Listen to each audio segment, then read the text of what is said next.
Hello, and welcome to the Geopolitics Explained podcast. A few weeks ago on the podcast, we explored the global financial crisis and the 2019 repo crisis in the United States. The Great Financial Crisis saw a pivot to an ample reserve system because part of the problem in 2008 was a run on the repo markets due to a lack of liquidity for banks to access. In 2019, it was also a lack of liquidity available that led to a temporary repo crisis, which was solved with the Federal Reserve injecting liquidity into the repo system. Today, we'll explore what has happened in the years since COVID, before then exploring why a liquidity crisis in the repo market is such a big issue when it comes to the potential of fiscal dominance. I actually wrote this discussion a few weeks ago, but released it over on Substack yesterday. And since then, we've also seen the restart of Federal Reserve asset purchases, and we've also seen another rate cut. I will also discuss these developments.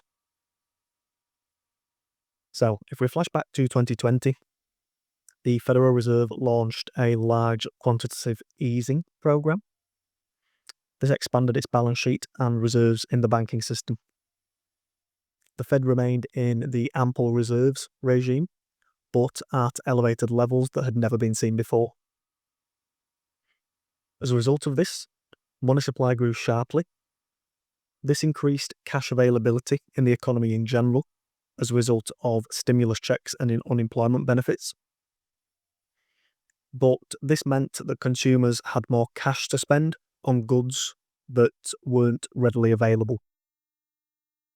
This occurred because supply chains were halted and constrained. With demand for goods high, but the supply of goods constrained, inflation naturally rose. This was further fueled by tight labour markets, which pushed wages higher. As businesses passed higher labour costs onto consumers, wage price inflation also arrived. If we compare this to QE1 that occurred after 2008, inflation remained subdued due to high unemployment and collapse in demand.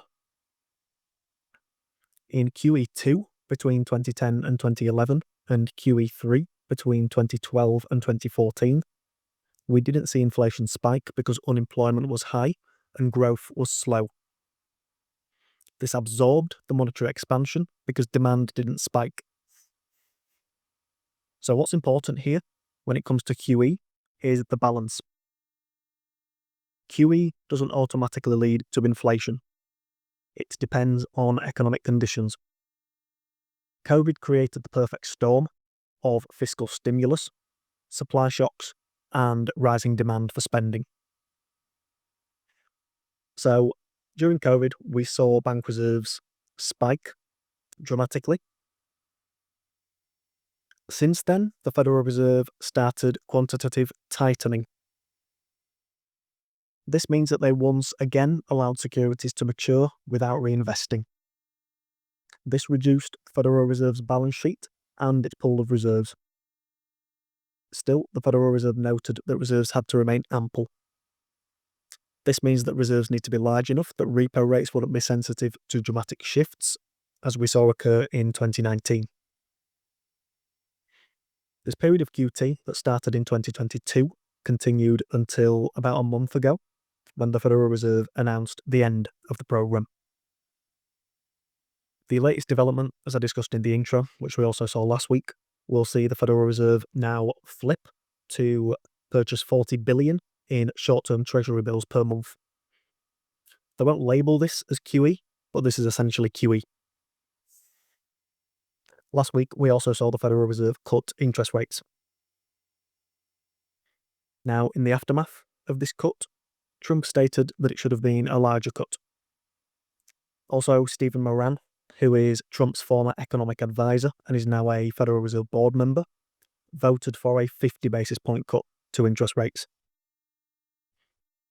It's clear that pressure remains for a more dovish Federal Reserve from the political arm in the United States.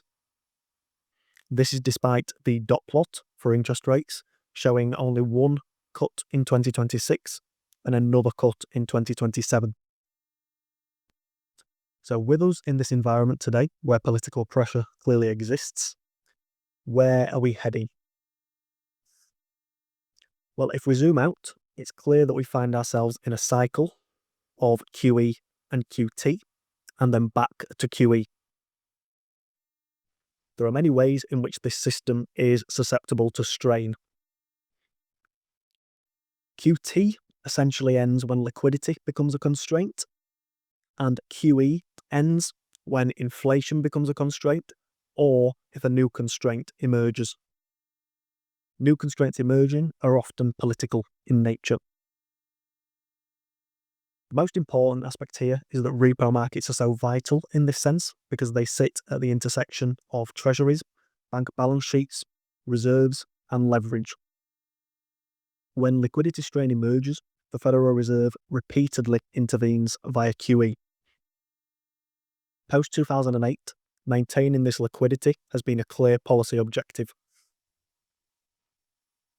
Yet QT is also ingrained in this system.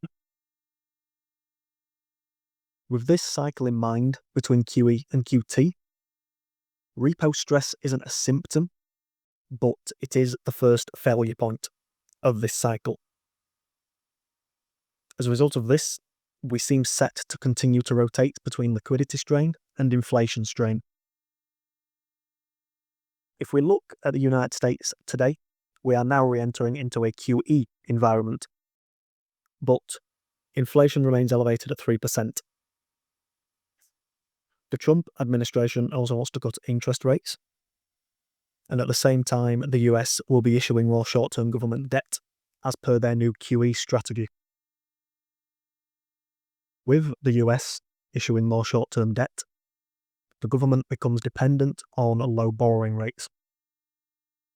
Otherwise, they pay more interest on their debt if interest rates do rise.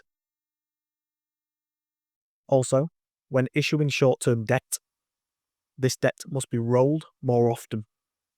This also encourages maintaining lower interest rates for a long period of time. However, if any risk is detected in this strategy by the bond markets, we can see bond yields spike as bondholders sell due to a lack of confidence in debt sustainability.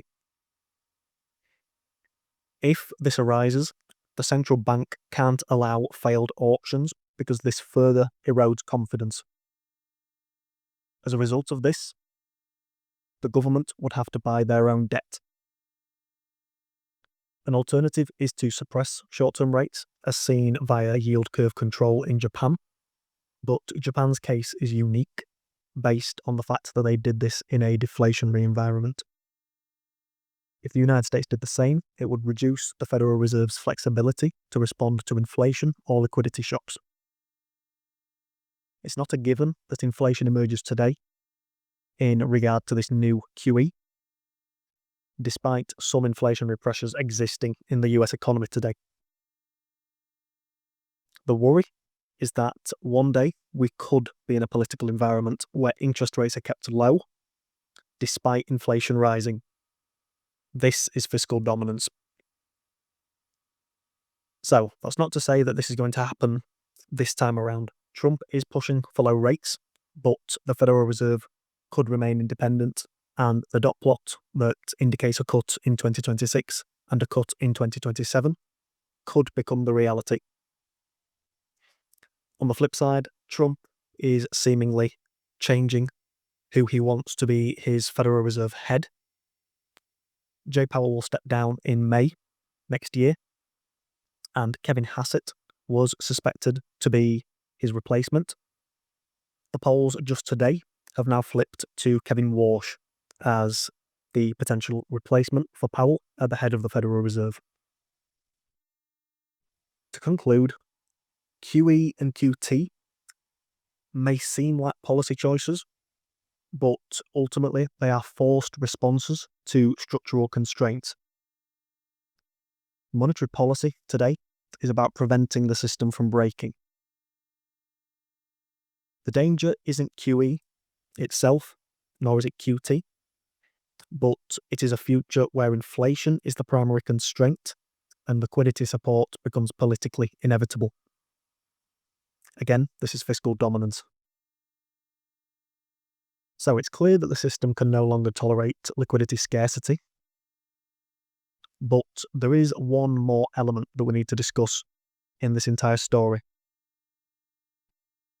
Since the system can't tolerate a lack of liquidity, is this where stablecoins could come into the plan? Could stablecoins provide liquidity without a follow-through to inflation? It's this that we'll discuss in next episode. That's all for today. If you enjoyed this episode, why not leave a review on the podcast platform of your choice? I've been Dylan, and I'll talk to you next time.